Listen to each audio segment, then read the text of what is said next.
Hello everybody, my name is GetGoodGladdio and welcome back to Civilization 6. Okay, so this video is about planting your first cities and early city placement. This will cover the defensive placements, offensive placements, and placements on different maps. So here's what I'm going to do. I will show you early city placement in Pangaea, continents, island plates, and in the Tundra. This will only be about city placement, not any of the early game techs or strategies or attacks. Alright, so when you first enter the game, you have a few tools at your disposal. One is the game speed tool. This will determine how many turns you have to put down your settler. The reason this is important is because if you put down your settler too late, you will be behind. Every turn you do not put down your settler, you are behind. Remember that. On online speed, it is about 1 to 2 turns. In quick, it's about 3 to 4. On standard, it is about 5 to 6. On the last two speeds, about 10 turns is max. The second tool you'll have is called yield. This shows you the yield of each tile. Just press Y or go over here to map options to show yield icons. Yield is very important in this game.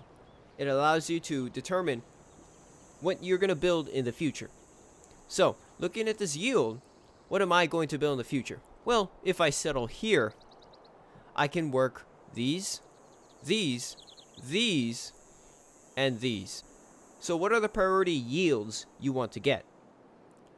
The priority yields you want to get are food, luxuries, and water. Food is very important for early city development. You need food to work tiles. The more tiles you work, the more production you make. The more production you make, the more you make. Eventually you get to the more you buy, but the more you make is very important in the early game. Second, luxuries. If you have negative luxuries, then your cities will not grow as fast. In fact, they grow about 75% as fast.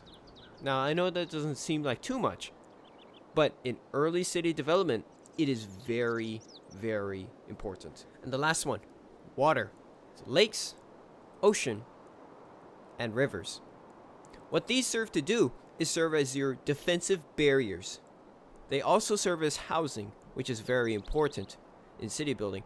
However, defensive placements are very important. So, if a warrior was coming from this side and I place my city here, I will be protected from this area as long as I have it covered. This lake will protect me from enemy units as well. I am vulnerable here and here just because of the water. The second tool you have is the settler tool. The settler tool allows you to see where you can settle. Red areas mean you can't settle. Dark green areas means you get 3 housing. Coastal, which is a light green, means you get +1. And everything else in gray is no water. Another thing the settler tool does is it outlines where you cannot put a city. Now, I know that sounds obvious, but what does that even mean? You see this area over here? I cannot put a city there. Why? Because there's a city nearby. I would know that there is a city between 3 hexes so that I would not have to go here without knowing that someone is actually there. There are 2 more great things about the settler tool. One, it outlines coastlines. You see this wheat tile here? I would not know that is a coast tile. For all I know, it's connected to another piece of land. But since this is coastal water, and the water comes down this way, I can assume that the water will also come down this way. As you can see, the water bends this way. Thanks to the settler tool, I was able to see the limits of the land. It also helps outlining more fresh water. So, I did not know that there was a river near here. So with the combination of the settler tool and the yields tool, I was able to find my next city placement. One of the last useful tools in the early game is called the pin tool. Right here. You just click the map pins, add pin, and add a pin. wherever you want. The two useful things about the pins are they help you keep track of city placements. So if you want to place a city here, you just go to your settler, see if you can, and place a pin there. And later on, you just check your settler again and see if you can still place a city there. If not, then you may want to place a city in a nearby area, such as here or here. When playing on Pangea maps, it is very important to use natural resources and barriers as defensive mechanisms, simply because you are land connected by other civilizations, and thus they will have the freedom to come over and attack you. This is why you want to use the most out of your natural barriers, including mountains, natural wonders, rivers, forests and jungles, and hills, as well as lakes. In regards to the mountains, they are uncrossable and impassable. They serve both a benefit and a hindrance. The benefit is that they have to go through choke points, such as here. And if you can control this choke point, they cannot conquer your city. However, on the offensive, you have a disadvantage. You have to go through mountains, and thus can not only be shot from sea and land, but your maneuverability is limited. In regards to natural wonders, they serve a similar purpose. Most natural wonders will act similar to mountains. They are impassable, uncrossable. Such as in this example, Indonesia will have to go around the Giant's Causeway in order to attack me. They will either go this way, which is not a good idea, or they will go this way, which is safer, however leaves them exposed on the sea. In regards to woods and jungle, they serve to slow an enemy down. They take up one more movement space than any other terrain, such as in here. I can move 2 spaces without woods or anything in the way. However, I can only move 1 space onto woods. In regards to rivers, they serve as lines, a defensive line. You can go past them if your city is adjacent to the river, but your enemy will have to go through the river in order to get past your city. If they want to flank, they will either have to go this way, which they will be slowed down by the river, or they will come this way. In regards to hills, they work similarly to woods and forests. The difference is, hills are better for offense. They not only allow you extra range to shoot with range units, they also provide extra sight. So, although hills are good in defense, they are somewhat counterintuitive as they give the enemy more sight range. As for lakes, lakes serve a special purpose. Enemies either have to go around or through lakes. Going through lakes gives them a penalty in which they can be shot down in about 2 shots. Going around lakes proves another difficulty, since units can move up to the lake and shoot units. So if I had an archer here, I would be able to shoot here and here. If I had another archer here, I would be able to shoot this tile, and this tile, giving the defenders more of an advantage by using the lake to not only shoot enemies, but also stop them in their tracks. In Pangea, there are 2 ways you can play, defensively or offensively. Playing offensively involves moving towards enemy civilizations and taking their cities. Playing defensively serves to protect your own cities as well as build them at the same time. They both have positives and negatives. When you are playing defensive, you want to expand between 3 and 5 tiles from the capital, or any other cities you have in between. So, since this is about 5 tiles away, I could settle here, or here, or here. Settling any farther makes your units take 1 or 2 extra turns, depending on terrain, to get to your city, which can cost your city, such as here. If I built a city here first, I would be almost 10 tiles away, in which my units will take a long time to get to, and thus I will not be able to defend it. Quite the opposite, I will make a foothold for my enemy. So first expanding close is key.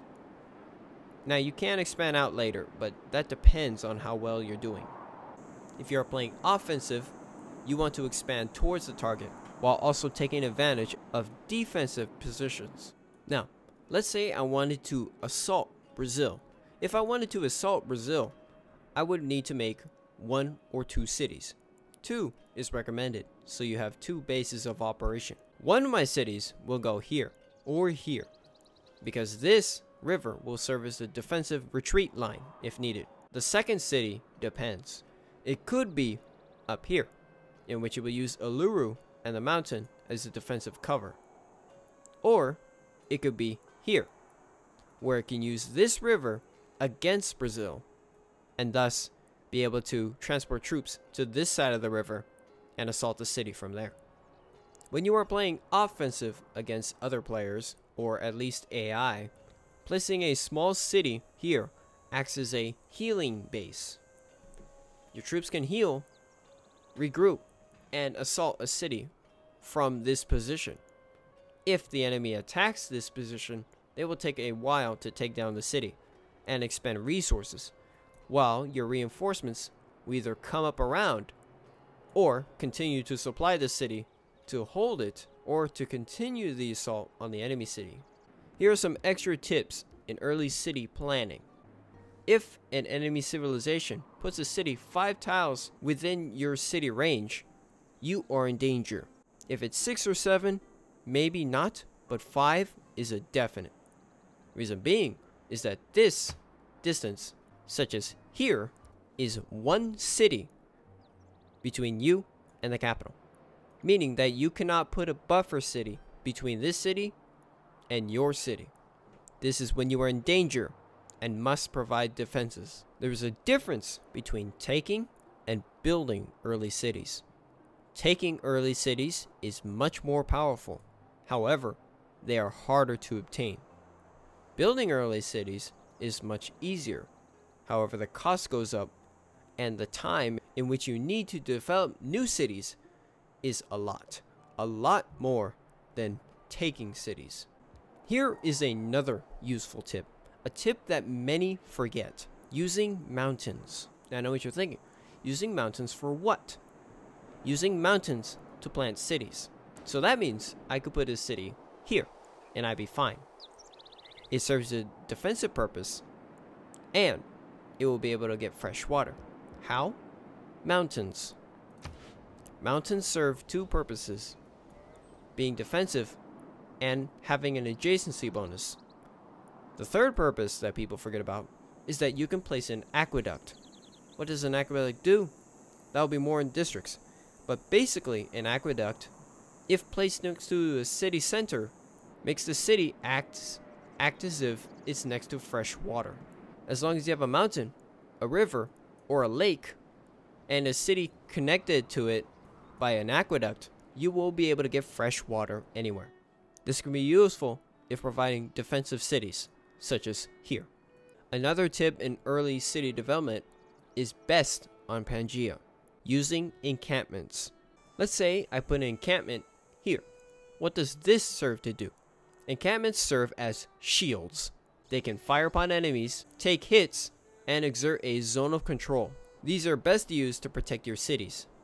If I place a city here, then an encampment here would protect a city over here, simply because it exerts a zone of control, which blocks any Brazilian units from coming over.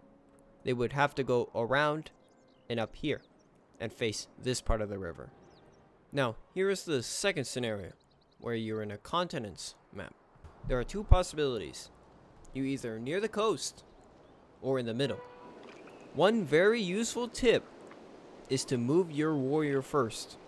The reason for this is that there might be something out of your reach, such as here.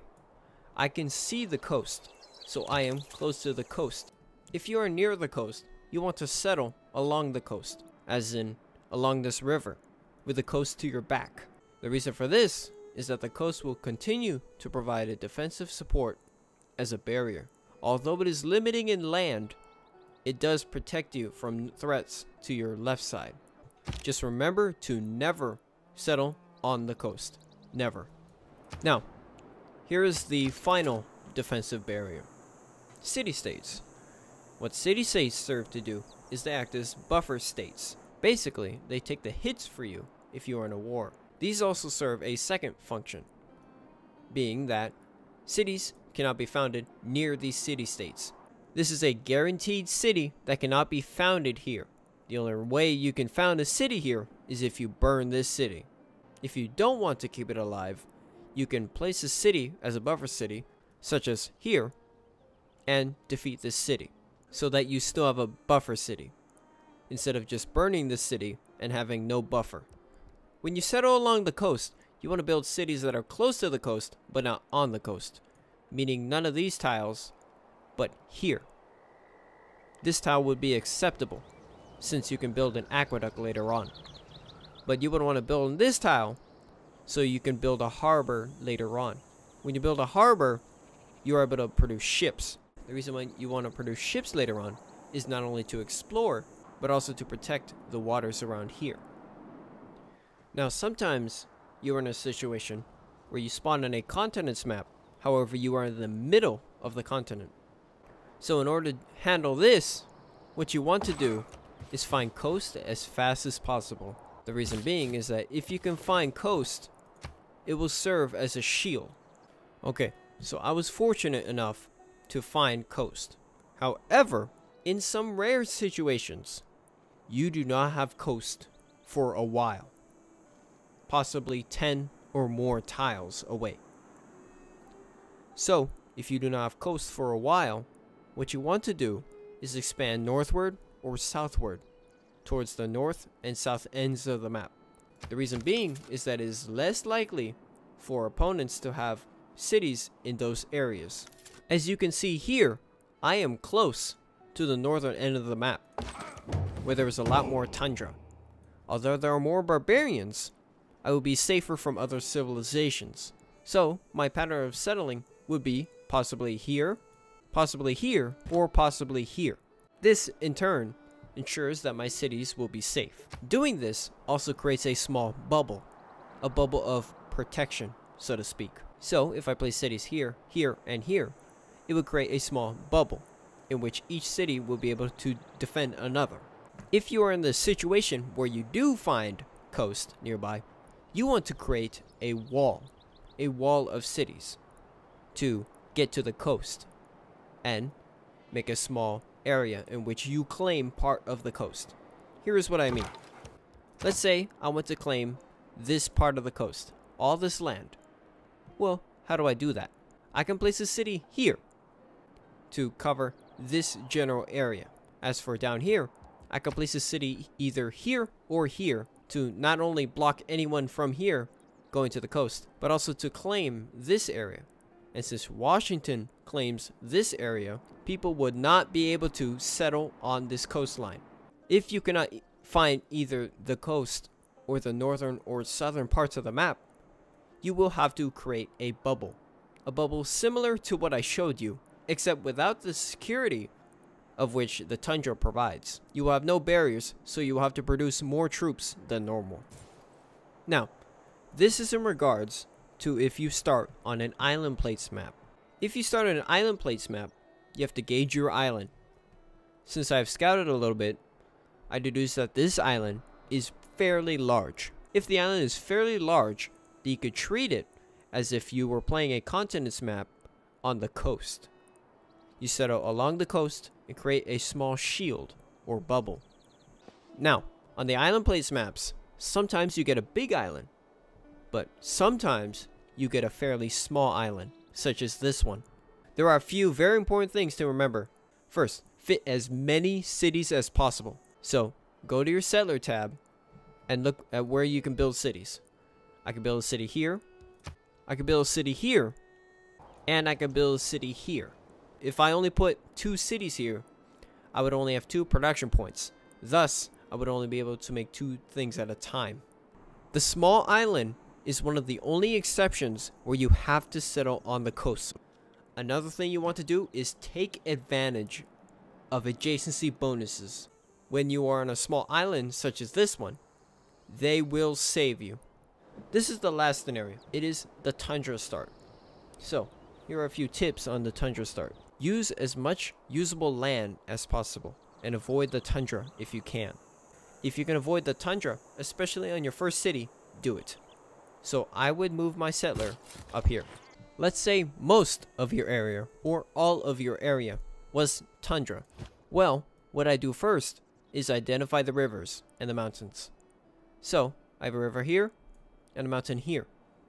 Okay, the first tip about settling in the Tundra is to settle on weaker tiles. If I started here and I had no other green land to work with, I would settle here. This is because the city provides 2 food and 1 production. If there's another improvement, it replaces this improvement. But in the case of most tiles, no matter where you place your city, the city will be the exact same yield. So if I place my city here, I will have a 2 food, 1 production tile. And my first citizen will work a different tile. Most likely this tile. A few more tips about the Tundra start. Do not remove trees.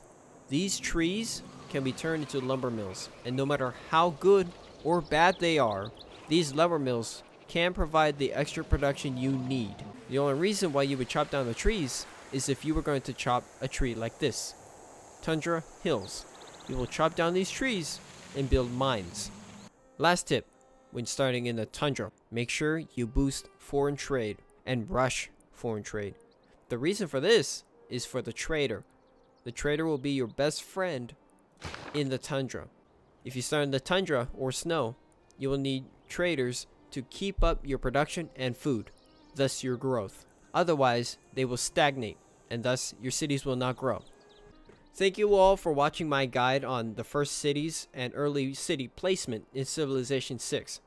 If I did miss anything, just please comment down below what I missed, or if you have a question about something, please ask it in the comments below. I will answer it. So, thank you all for watching, and hopefully this helps you get good.